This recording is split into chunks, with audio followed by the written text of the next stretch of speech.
Doctor, എനിക്കിപ്പോൾ നല്ല രീതിക്ക് കോൺസ്റ്റിപ്പേഷൻ ഫീൽ ചെയ്യുന്നുണ്ട്. അതായത് ആഴ്ചയിൽ എനിക്ക് 2-3 വട്ടേ ക്ലിയർ ആയിട്ട് പോകുന്നുള്ളൂ.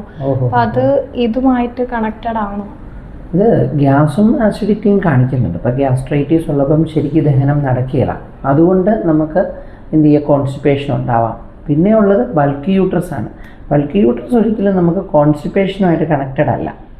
ഓക്കെ, ഇത് എന്താണ് ഡോക്ടർ ഈ ബൾക്കി യൂട്രസ്? ബൾക്കി യൂട്രസ് എന്ന് പറഞ്ഞാൽ ആ വാക്കിന് തന്നെയുണ്ട് ബൾക്കി, അതായത് വലുത്. മനസ്സിലായോ? അപ്പോൾ യൂട്രസിന് നമുക്ക് കട്ടി കൂടുതലാണ്, അതിനെയാണ് ബൾക്കി യൂട്രസ് എന്ന് പറയുന്നത്. അപ്പം കൊഴുപ്പടിഞ്ഞു കൂടുക എന്നുള്ളതാണ് സാധാരണ രീതിയിൽ. ഇത് വേറെ പേടിക്കേണ്ട കാര്യമൊന്നുമല്ല കേട്ടോ. സാധാരണ ബൾക്കി യൂട്രസ് എന്ന് പറയുമ്പോൾ ഫൈബ്രോയിഡ് പോലെ, അതായത് ഗർഭാശയ മുഴയൊന്നുമല്ല. പക്ഷേ ഈ ബൾക്കി യൂട്രസ് എന്ന് പറയുമ്പോൾ നമുക്ക് കൊഴുപ്പടിഞ്ഞു കൂടിയതായതുകൊണ്ട് വയറിന് ചിലപ്പോൾ എന്ത് ചെയ്യാന്ന് പറഞ്ഞാൽ കുടവേറ് പോലെ വയറിന് വലുപ്പം വയ്ക്കുക, അല്ലെങ്കിൽ കട്ടി വയ്ക്കുക, അങ്ങനെയുള്ള കാര്യങ്ങളൊക്കെ വരാറുണ്ട്. കൂടുതലും എന്ത് ചെയ്യുക, നമുക്ക് വയറിൽ കൊഴുപ്പടിഞ്ഞു കൂടുന്ന കണ്ടീഷനാണത്. അപ്പോൾ അത് വണ്ണം വയ്ക്കണമെന്നുമില്ല കേട്ടോ. വയറുള്ളവർക്കാണെങ്കിലും വരാം, ഇനി വയറില്ലെങ്കിലും ബൾക്കി യൂട്രസ് വരാം. വെയിറ്റ് ഉള്ളവരിൽ ഇത് കൂടുതലായിട്ട് കാണുന്നുണ്ട്.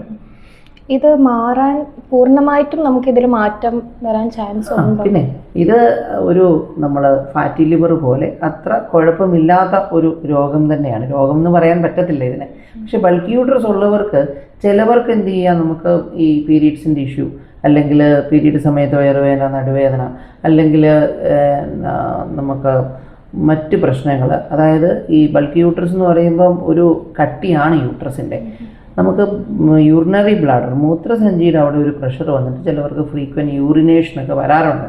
വളരെ അപൂർവമാണ് ഇത് പീരീഡുമായിട്ട് ബന്ധപ്പെട്ട് പ്രശ്നങ്ങൾ ഉണ്ടാക്കുന്നത്, വയറുവേദനയൊക്കെ. പക്ഷേ കൂടുതലും ബൾക്കി യൂട്രസ് ഉള്ളവർക്ക് നമ്മളുടെ ഒരു അനുഭവത്തിൽ നടുവുവേദനയും വരാറുണ്ട്. കാരണം എന്ത് ചെയ്യുക, വയറിനൊരു ഭാരം വരുമ്പോൾ നമ്മളെ നട്ടെല്ലിൻ്റെ പോസ്ചർ മാറാൻ സാധ്യതയുണ്ട്. കൂടുതൽ വളവിലേക്കോ അല്ലെങ്കിൽ നടുവിൻ്റെ ഭാഗത്ത് കൂടുതൽ കുഴിവിലേക്ക് വരും. അങ്ങനെ വരുമ്പം ആ പോസ്ചറിൻ്റെ വ്യത്യാസത്തിൽ അത് ഒരു നടുവേദനയ്ക്കൊക്കെ സാധ്യതയുണ്ട്. ഇപ്പം ഒത്തിരി ദിവസം എനിക്ക് ഈ ബ്ലീഡിങ് നീണ്ടു നിൽക്കുന്ന ഹെവി ബ്ലീഡിങ് പോലെ പോകുന്നുണ്ട്. അപ്പം ഇത് കാരണം നമുക്ക് കൺസീവ് ചെയ്യാൻ എന്തെങ്കിലും ഇഷ്യൂസ്? ഇല്ല. ബൾക്കി യൂട്രസ് കൊണ്ട് ഒരിക്കലും എന്ത് ചെയ്യുക, കൺസീവ് ചെയ്യാനുള്ള ഒരു ബുദ്ധിമുട്ടും ഉണ്ടാവത്തില്ല. അത് എൻറ്റയർലി ഡിഫറെൻ്റ് ആണ്. കാരണം എന്താ, കൊഴുപ്പടിഞ്ഞു കൂടുന്നത് കൊണ്ട് കുഴപ്പമില്ല. പിന്നെ ചിലവർക്ക് എന്ത് ചെയ്യുക, യൂട്രസിൻ്റെ ഒരു വികാസമൊക്കെ ചിലപ്പോൾ കുറഞ്ഞേക്കാം. പക്ഷെ അതൊന്നും ഇതുവരെ ആ ഒരു ബുദ്ധിമുട്ടായിട്ട് കണ്ടിട്ടില്ല. പിന്നെ അത് ഒട്ടും പേടിക്കേണ്ട കാര്യമില്ല. അപ്പോൾ നമ്മൾ എന്ത് ചെയ്യുക, കൺസീവ് ചെയ്യാൻ നിങ്ങൾക്ക് പ്ലാൻ ഉണ്ടെങ്കിൽ നിങ്ങൾ ഭക്ഷണത്തിൻ്റെ കൺട്രോളിലേക്ക് പോവുക എന്നുള്ളതാണ്. അപ്പം എന്ത് ചെയ്യുക, കൊഴുപ്പുള്ള ആഹാരങ്ങൾ, ബേക്കറി ഫുഡുകൾ, സോഡ, സോഫ്റ്റ് ഡ്രിങ്ക്സ്, മൈദ, അതുപോലെ ഈ പാക്കറ്റ് ഫുഡുകൾ, അതിപ്പോൾ ഗോതമ്പാണെങ്കിലും പാക്കറ്റ് പൊടികൾ കുറയ്ക്കുക എന്നുള്ളതാണ്. പാക്കറ്റ് പൊടികൾ, അതുപോലെ തന്നെ fried items, deep fried items, വറപൊരി സാധനങ്ങളെല്ലാം തന്നെ അതൊക്കെ കുറച്ച് കഴിഞ്ഞാൽ തന്നെ നമുക്കിത് പെട്ടെന്ന് കുറയുന്നതായിട്ട് കാണുന്നുണ്ട്. അതുപോലെ പച്ചക്കറികൾ കൂടുതലായിട്ട് ഭക്ഷണത്തിൽ കഴിക്കുക, പാലും കുറയ്ക്കുക. പക്ഷേ മുട്ടയോ ഇറച്ചിയോ ഒന്നും കഴിക്കണതിന് കുഴപ്പമില്ല.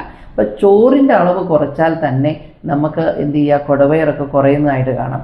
പിന്നെ ഞാൻ കണ്ടേക്കുന്നത് രാത്രിയിൽ ഭക്ഷണം കുറച്ച് കഴിക്കുക, അല്ല ഫ്രൂട്ട് സാലഡോ അങ്ങനെയൊക്കെ കഴിച്ചു കഴിഞ്ഞാൽ നല്ല വ്യത്യാസം കാണുന്നുണ്ട്. പിന്നെ നമുക്ക് വൈറ്റമിൻ ഡി, ഞാൻ നോക്കുമ്പോൾ വൈറ്റമിൻ ഡി കുറവാണ്. അപ്പോൾ വൈറ്റമിൻ ഡി കുറഞ്ഞാലും ചിലവർക്ക് യൂട്രസിൻ്റെ വിഷയങ്ങൾ ഉണ്ടാവാറുണ്ട്. അപ്പോൾ വൈറ്റമിൻ ഡിയും മാഗ്നീഷ്യവും കൂടെ കഴിച്ചാലേ നമുക്കിതിൽ എഫക്റ്റീവ് ആവുള്ളൂ. പ്രത്യേകിച്ച് യൂട്രസിൻ്റെ ഹെൽത്തിന് നമ്മൾ എന്ത് ചെയ്യുക, മാഗ്നീഷ്യവും അതുപോലെ വൈറ്റമിൻ ഡിയും കഴിക്കണം. എനിക്ക് ഡോക്ടർ പറഞ്ഞ പോലെ എനിക്ക് ഈ ഇടയ്ക്കിടയ്ക്ക് മൂത്രമൊഴിക്കാൻ തോന്നല്, അല്ലെങ്കിൽ എനിക്ക് ഭയങ്കര ആ ഒരു അസ്വസ്ഥത ഇപ്പോൾ ഉണ്ട്. കറന്റ് എനിക്ക് ഞാനത് ഫേസ് ചെയ്യുന്നുണ്ട്. അപ്പം ഇത് പൂർണ്ണമായിട്ട് മാറുമ്പോൾ അതും മാറുമല്ലോ, അതും മാറും. പിന്നെ നമുക്ക് വീട്ടിൽ ചെയ്യാവുന്ന കുറച്ച് കാര്യങ്ങളുണ്ട്. ഉറപ്പായിട്ടും നമുക്ക് ഇതിന് ഒരു ഡോക്ടറിൻ്റെ നിർദ്ദേശാനുസരണമേ ചെയ്യാവുള്ളൂ പല കാര്യങ്ങളും, എക്സസൈസ് അടക്കം. പക്ഷേ നമുക്ക് എന്ത് ചെയ്യുക, തോർത്ത് രണ്ടായിട്ട് മടക്കി പച്ചവെള്ളത്തിൽ നനച്ച് ഒന്ന് പിഴിഞ്ഞ് നനഞ്ഞ ഭാഗം വയറ്റിൽ വിരിച്ച് ചുറ്റുക. അങ്ങനെ വരുമ്പോൾ നമുക്ക് ഈ മുഖം കഴുകുന്നത് പോലെ തന്നെയാണ്. നമുക്ക് ലോക്കലായിട്ട് വയറ് നനയുമ്പോൾ വയറിലേക്ക് രക്തോട്ടം കൂടും. അപ്പോൾ പെരിഫറൽ സർക്കുലേഷൻ കൂടുമ്പോൾ വയറ്റിൽ നിന്നും പോകും. ഇതുപോലുള്ള കൊഴുപ്പ് അടിഞ്ഞു കൂടുന്നതൊക്കെ കുറയാൻ സാധ്യതയുണ്ട്. പിന്നെ നമുക്ക് അശോകത്തിൻ്റെ പട്ട വെന്ത വെള്ളം കുടിക്കാം. അതുപോലെ വേങ്ങാക്കാതൽ, ഞെരിഞ്ഞിൽ, രണ്ടും കൂടെ, വേങ്ങാക്കാതലും ഞെരിഞ്ഞിലും കൂടെ വെന്ത വെള്ളം കുടിച്ചു കഴിഞ്ഞാൽ കൊഴുപ്പ് അടിഞ്ഞുകൂടി ഇതൊക്കെ കുറയുന്നതായിട്ട് കാണാറുണ്ട്. എത്ര പെട്ടെന്ന് നമുക്കിത് മാറ്റിയെടുക്കാൻ പറ്റും? നമ്മളുടെ ചിലപ്പോൾ വിത്തിൻ വീക്സ് ഒക്കെ നമുക്ക് മാറ്റിയെടുക്കാം. 2 ആഴ്ച കൊണ്ടും 3 ആഴ്ച കൊണ്ടും ഒക്കെ നമുക്ക് വിചാരിച്ചാൽ മാറ്റിയെടുക്കാം. എക്സസൈസും ഡയറ്റും പിന്നെ വലിയൊരു മെഡിക്കേഷൻ അഥവാ മരുന്നിൻ്റെ ആവശ്യം ഇതിനില്ല. പക്ഷെ ഇതുപോലുള്ള ചില കാര്യങ്ങളുണ്ടെങ്കിൽ ഇത് മാറ്റിയെടുക്കാവുന്നതേ ഉള്ളൂ. കാരണം ബൾക്കി യൂട്രസ് ഇപ്പം കോമൺ ആണ്. പ്രത്യേകിച്ച് ഫാസ്റ്റ് ഫുഡ് സംസ്കാരം വന്നതുകൊണ്ട് ഇതിപ്പോൾ കോമൺ ആണ്.